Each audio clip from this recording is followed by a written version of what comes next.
अस्सलाम वालेकुम जी, मेरा नाम डॉक्टर अबू बकर है। आप मुझे यूट्यूब और फेसबुक पर देख रहे हैं। आज आपके साथ एक इमोशनल स्टोरी शेयर करने जा रहा हूँ। आज से कुछ अर्सा पहले की बात है। एक फीमेल पेशेंट हमारे पास एडमिट थी। She was a doctor and gynaecologist, और उनके जो हस्बैंड थे वो भी एक डॉक्टर थे और एक यूनिवर्सिटी के प्रोफेसर थे। तो वो हमारे पास दाखिल हुई। उनको डीवीटी था। डीवीटी होता है कि जो हमारी लेग्स की जो वेन्स होती हैं वो ब्लॉक होना शुरू हो जाती है। तो उसके अंदर ब्लॉकेज थी, तो इस वजह से वो दाखिल हुई। तो मैं उनको देखने गया, हमारे प्राइवेट फ्लोर पे उनको देखने गया। तो मुझे उनके मियाँ ने बताई बात, जो कि खुद भी डॉक्टर थे, कि वो दवाई नहीं ले रही काफ़ी अर्से से। तो हम इनको दवाई का कहते हैं, बट ये दवाई नहीं लेती। तो मैंने उनसे बातचीत शुरू की।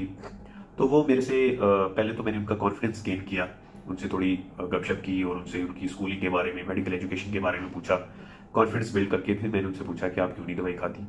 तो वो ये कहने लग पड़ी कि डॉक्टर साहब, ये मुझे सब पागल समझते हैं, और ठीक है मैं एंटी डिप्रेशन ले रही हूँ। हिस्ट्री लेने में हमें पता चला कि वो लास्ट 30 साल से एंटी डिप्रेशन ले रही थी।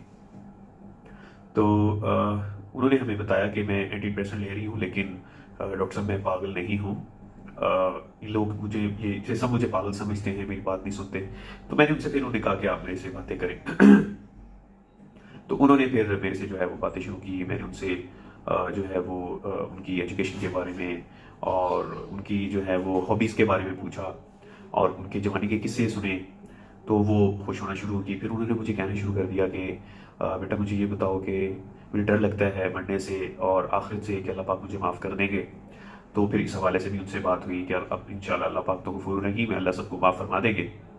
अब बशर्त यह है कि मरने से पहले पहले इंसान जो है वो सच्ची पक्की अपनी तौबा कर ले अपनी पिछली ज़िंदगी में, और अल्लाह से दुआ मांगता रहे कि अल्लाह खात्मा ईमान पर करे। तो तकरीबन आधा घंटा उससे गपशप हुई। तो जाने से पहले उन्होंने कहा डॉक्टर साहब आप कल आएंगे? तो मैंने कहा मैं इंशाल्लाह ज़रूर कल आऊँगा। तो उन्होंने कहा डॉक्टर साहब आपकी फ़ीस कितनी है? मैंने कहा जी मैं तो, मेरी कोई फ़ीस नहीं है, हमारी तो ये जिम्मेदारी है, ड्यूटी है कि हम पेशेंट्स का यहाँ पे डेली जो है वो विजिट करते हैं। उन्होंने मुझे इस बात पर कहा कि डॉक्टर साहब मैंने पता नहीं कितने अरसे बाद जो है किसी से इतनी लंबी बात की है। मैं किसी से कोई बात नहीं करती, ना ही मेरा दिल करता कि मैं किसी से बात करूं। तो बड़े अरसे बाद मैंने जो है वो किसी से हंस के खुल के जो है वो बात की है। अगले दिन इसी तरह मेरा दोबारा जाना हुआ। तो मैंने उनसे पूछा कि आपने दवाई खा ली है? तो उनके मियाँ ने बताया कि नहीं डॉक्टर साहब, ये आपके इंतज़ार में थी कि डॉक्टर साहब आएंगे तो फिर मैं दवाई खाऊं। तो फिर मैंने उनसे गपशप की, और फिर मैंने खुद उनको दवाई खिलाई। फिर उन्होंने दवाई खाई, और फिर उन्होंने इस तरह मैंने साथ साथ उनका जो है वो मुआयना किया जो डेली का था, और साथ साथ उनके साथ गपशप की। और इसी तरह उन्होंने मुझे कहा कि आप मुझे लिटरेचर की बुक्स दें, कोई दीनी लिटरेचर की बुक्स दें, मैं वो पढ़ना चाहती हूँ, मेरी रूह को सुकून मिलता है। तो वो भी हमने उनको जो है उनसे कहा कि हम इंशाल्लाह आपको प्रोवाइड ज़रूर करेंगे। और फिर मैं जब जाने लगा तो उन्होंने कहा बेटा मैं इंतज़ार करूँगी कि कल आप किस टाइम आते हैं। तो जब तुम चले जाते हो तो मुझे इंतज़ार रहता है कि कल ये टाइम कब आएगा जब तुम दोबारा आओगे। तो हमारी अटैचमेंट काफ़ी होगी पेशेंट के साथ। She was about 60 years old, और वो गायनेकोलॉजिस्ट थी। तो नेक्स्ट डे जब मैं मॉर्निंग में आया तो कमरे में कोई मौजूद नहीं था। तो काउंटर पे मैंने स्टाफ से पूछा तो मुझे पता चला कि सुबह 5 या 6 बजे का टाइम था। तो वो अल्लाह को प्यारी हो गई। तो जैसे ही वो मुझे न्यूज़ सुनने को मिली तो आई वॉज शॉक्ड, और मैं बहुत ज़्यादा ही उस वक्त गमज़दा हुआ।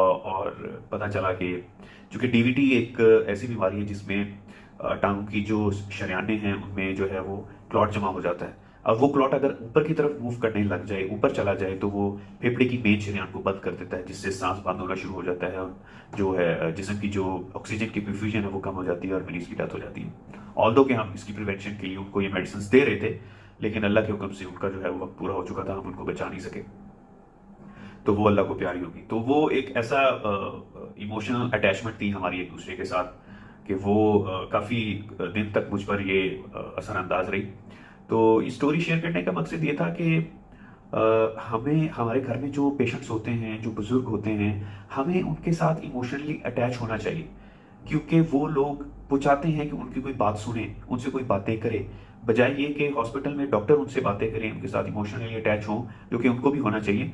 बट वो लोग अक्सर ऐसी अटेंशन को घर में चाह रहे होते हैं कि उनके बच्चे, उनके बड़े, उनके जो हैं वो बहन भाई, रिश्तेदार उनके साथ इमोशनली अटैच हों, उनकी बातें सुने, उनकी बातों को तवज्जो दी जाए। इस चीज़ की बहुत ज़्यादा कमी है। तो अल्लाह उनकी मग़फ़िरत करे, उनके दर्जात बुलंद करे उस पेशेंट की। तो उम्मीद है आपको आज का मैसेज जो है वो ज़रूर पसंद आएगा। Thank you so much.